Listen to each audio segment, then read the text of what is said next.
Assalamualaikum warahmatullahi wabarakatuh. Perkenalkan, kami dari kelompok 8 akan mempresentasikan hasil kerja kelompok kami yang berjudul Metodologi Pemahaman Islam di Indonesia.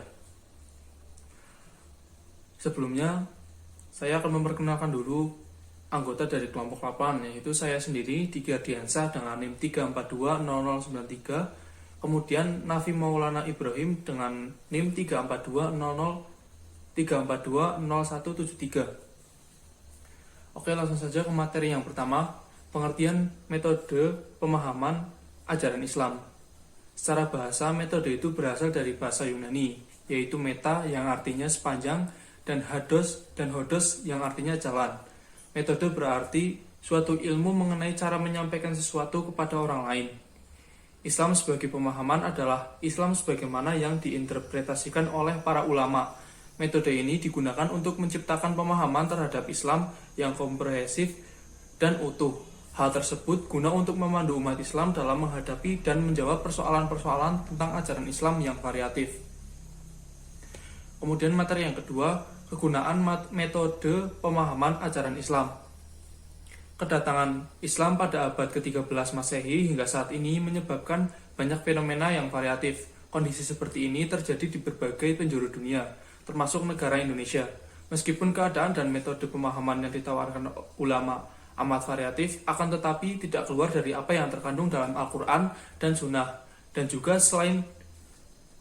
sejalan dengan data-data historis yang dapat dipertanggungjawabkan. Dalam kenyataan sekarang ini, kita dapat bercermin kepada negara Eropa yang pernah mengalami kemunduran dan masa bodoh, dan kemudian akhirnya sekarang mampu menjadi negara yang sangat maju. Menurut ahli syariat, hal ini disebabkan karena mereka terpengaruh metode pemikiran Aristoteles. Maka dari itu, metode pemikiran memiliki peran yang sangat penting dalam kemajuan dan kemunduran umat. Materi yang ketiga, metode memahami Islam. Yang pertama, metode memahami Islam dengan Al-Quran. Selama 14 abad, khazanah intelektual Islam telah diperkaya dengan berbagai macam perspektif dan pendekatan dalam menafsirkan Al-Quran. Walaupun demikian, terdapat kecenderungan yang umum untuk memahami Al-Quran secara ayat per ayat. Pendekatan ayat per ayat atau kata per kata ini tentunya menghasilkan pemahaman yang parsial atau sepotong tentang pesan Al-Quran. Bahkan sering terjadi penafsiran semacam ini dengan semena-mena meninggalkan ayat dari konteks dan aspek kesejarahannya untuk membela sudut pandang tertentu. Al-Quran harus dipelajari sedemikian rupa sehingga utuh dan konkret akan terlihat dengan sempurna. Oleh karena itu, usaha-usaha untuk merumuskan metodologi yang memadai guna pemahaman Al-Quran perlu dilakukan.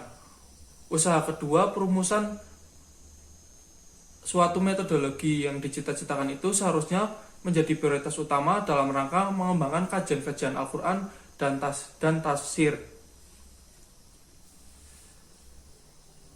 Kemudian, metode memahami hadis. Hadis Nabi merupakan sumber ajaran Islam.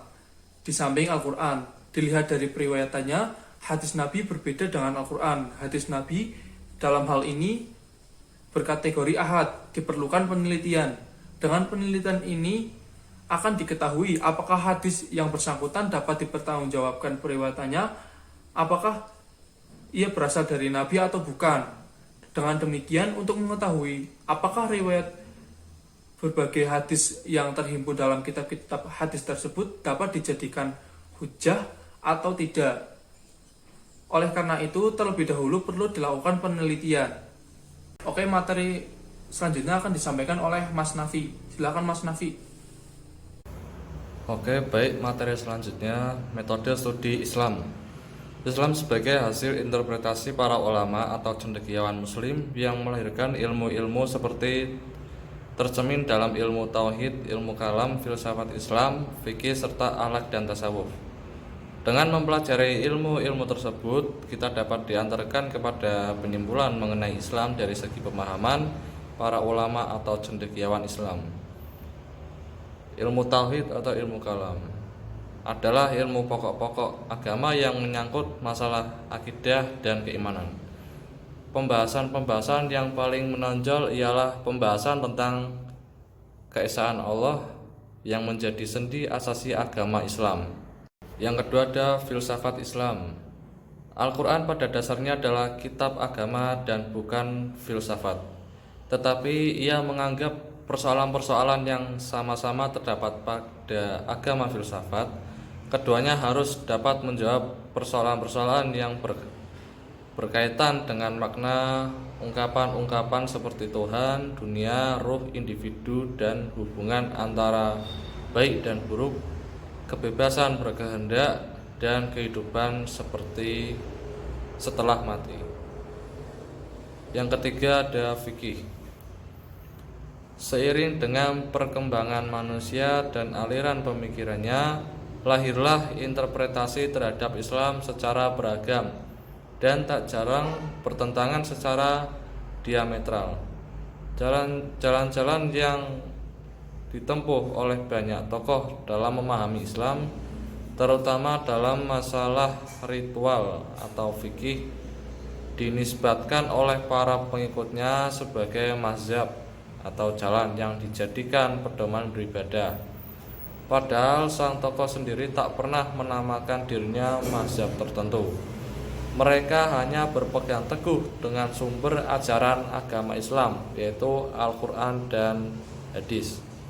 Yang keempat ada akhlak dan tasawuf.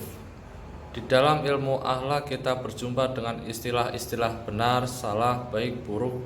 Apakah prinsip-prinsip yang kita pakai itu benar atau salah?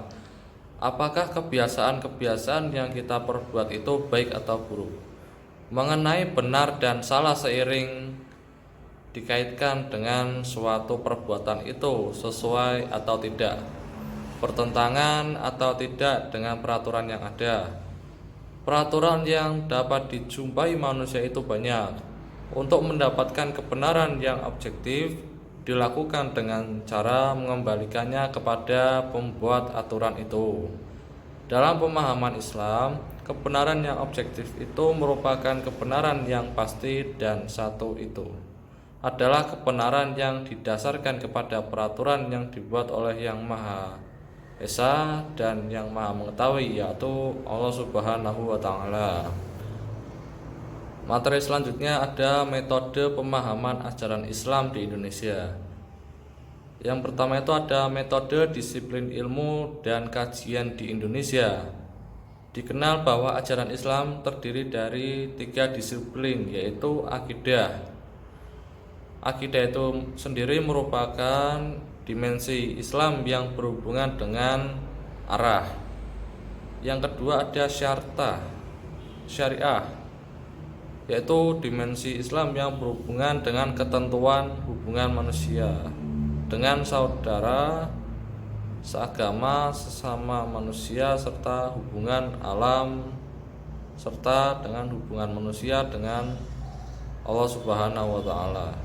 Yang ketiga ada akhlak, yaitu dimensi Islam yang membicarakan baik buruknya suatu perbuatan, baik secara parsial maupun komparatif. Selanjutnya ada metode kajian Al-Quran dan sejarah Islam. Menurut Dr. Ali Syariati ada 2 metode fundamental untuk memahami Islam secara benar, yaitu yang pertama ada pengkajian Islam dan pengkajian sejarah Islam. Selanjutnya ada metode kajian teks secara integral. Pengkajian Al-Quran harus dilaksanakan secara integral dan tidak parsial, serta berkaitan dengan hal-hal yang berupa sebab, syarat, penghalang, penjabaran, pengecualian, pembatasan, dan penambahan. Selanjutnya ada metode kajian sejarah Islam. Ajaran Islam bersifat normatif, namun tidak semua aturan normatif itu dapat diaktualisasikan secara praktis. Untuk sampai pada tataran praktis, kadang perlu proses pengkajian yang ditopang oleh berbagai aspek kehidupan. Inilah yang dimaksud dengan kajian sejarah. Kajian sejarah melengkapi kajian teks dan diarahkan untuk mengungkapkan konteks tatkala ditemukan teks yang muncul di latar belakangi kondisi tertentu dan dioperasionalkan. Selanjutnya, metode kajian fenomena alam. Dalam Al-Quran banyak ayat yang mengangkat fenomena alam yang dapat kealamannya. Pemahaman terhadap alam memerlukan bimbingan dari Al-Quran, dipahami dengan kajian, dan pemahaman Al-Quran memerlukan informasi dari alam. Jika Al-Quran dipahami dengan lurus dan alam dikaji dengan objektif, maka akan menghasilkan kebenaran. Baik, selanjutnya saya serahkan kepada moderator. Terima kasih. Sekian materi yang dapat kami sampaikan. Kemudian saya akan menyampaikan kesimpulan. Islam sebagai pemahaman adalah Islam sebagaimana yang diinterpretasikan oleh para ulama. Pada kenyataannya, orang Muslim ketika memahami tentang Islam sudah dalam bentuk ajaran ataupun doktrin yang telah disusun secara sistematis melalui proses interpretasi atau ditafsirkan oleh para ulama. Oleh karena itu, kita dapat mengenal Islam sebagai mazhab Sunni, Syiah, Ahmadiyah maupun yang lainnya.